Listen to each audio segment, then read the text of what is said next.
আসসালামু আলাইকুম। Bangla cooking studio চ্যানেলে সবাইকে স্বাগতম। আজ আমি আপনাদের সঙ্গে আইসক্রিম তৈরির রেসিপি শেয়ার করব এবং কিভাবে আপনারা হেভি ক্রিম ছাড়াই পারফেক্ট ক্রিম আইসক্রিম বাসাতে তৈরি করতে পারবেন সেই রেসিপিটি শেয়ার করছি। আশা করছি আপনাদের কাছে ভালো লাগবে। আইসক্রিম তৈরি করার জন্য আমি একটি পাত্রে দিয়ে দিচ্ছি 1 লিটার পরিমাণ দুধ। দুধের পরিমাণটা আপনারা কম বা বেশি দিয়েও তৈরি করতে পারেন। এবারে এই দুধের সঙ্গে দিয়ে দিচ্ছি 4 টেবিল চামচ পরিমাণ গুঁড়ো দুধ এবং হাফ কাপ পরিমাণ চিনি। আইসক্রিমটা একটু মিষ্টি স্বাদ হলে ভালো লাগে, তাই এখানে আমি চিনির পরিমাণ একটু বেশি দিয়ে করছি। এবং সেই সঙ্গে দিয়ে দিচ্ছি 2 টেবিল চামচ পরিমাণ কর্নফ্লাওয়ার। কর্নফ্লাওয়ারটা দেওয়ার কারণে দুধের মিশ্রণটা অনেক ঘন হয়। এবং সেই সঙ্গে দিচ্ছি 1 টেবিল চামচ পরিমাণ কনডেন্স মিল্ক। এটা অপশনাল, আপনি চাইলে বাদও দিতে পারেন। তবে কনডেন্স মিল্ক এবং কর্নফ্লাওয়ারটা দেওয়ার কারণেই কিন্তু আইসক্রিমে এই ক্রিম ভাবটা আসবে। এবারে সব উপকরণগুলো একটু ভালোভাবে মিশিয়ে নিচ্ছি। ভালোভাবে মেশানো হয়ে গেলে এবারে এই দুধের মিশ্রণটি আমি চুলায় দিয়ে মিডিয়াম আঁচে জাল করে নেব। এবং যেহেতু কর্নফ্লাওয়ার মিক্স করেছি তাই একটু ভালোভাবে নাড়াচাড়া করে দুধটা জাল করে নিতে হবে। 4-5 মিনিট জাল করার পর দুধে যখন বলক চলে আসবে তখন আরও কিছুক্ষণ জাল করে দুধটাকে আমি ঘন করে নিয়েছি।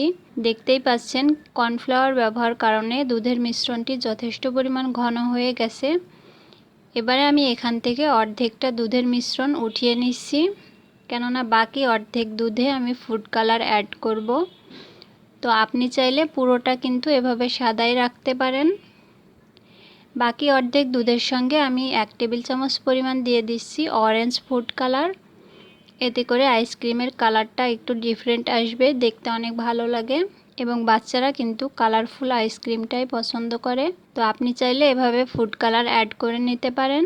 এবারে এই দুধের মিশ্রণটি একেবারে পুরোপুরি ঠান্ডা করে নিতে হবে। দুধের মিশ্রণটি ভালোভাবে ঠান্ডা হয়ে যাওয়ার পর আমি একটি বাটিতে ঢেলে নিচ্ছি। আপনি চাইলে এ পর্যায়ে আইসক্রিমের যে ছাঁচগুলো থাকে সেখানেও রাখতে পারেন। তবে আজকে আমি কাপ আইসক্রিম তৈরি করব, যেটা চামচের সাহায্যে খেতে হয়, সে কারণে আমি এভাবে বাটিতে ঢেলে নিলাম। এবারে এই বাটির ঢাকনাগুলো ভালোভাবে বন্ধ করে ডিপ ফ্রিজে রেখে দিতে হবে 2 ঘন্টার জন্য। 2 ঘন্টাতেই আইসক্রিমটি খুব ভালোভাবে জমে যায়। আপনি চাইলে 2 ঘন্টা পরই এভাবে পরিবেশন করতে পারেন এবং চাইলে আরও দীর্ঘদিন পর্যন্ত ফ্রিজেও রাখতে পারেন। এবারে আমি এই আইসক্রিমের সঙ্গে সামান্য একটু কালারফুল চকলেট অ্যাড করে নিচ্ছি। আপনি আপনার পছন্দ মতো যে কোনো চকলেট এখানে ইউজ করতে পারেন এবং বাচ্চারা কিন্তু চকলেট আইসক্রিমটা পছন্দ করে। ব্যাস, তৈরি হয়ে গেল আমার আজকের রেসিপি। দেখতেই পাচ্ছেন কতটা সফট এবং ক্রিমি হয়েছে। এই ছিল আমার আজকের রেসিপি। কেমন লাগলো আজকের রেসিপি কমেন্ট করে জানাবেন। আজকের মতো বিদায় নিচ্ছি। আল্লাহ হাফেজ।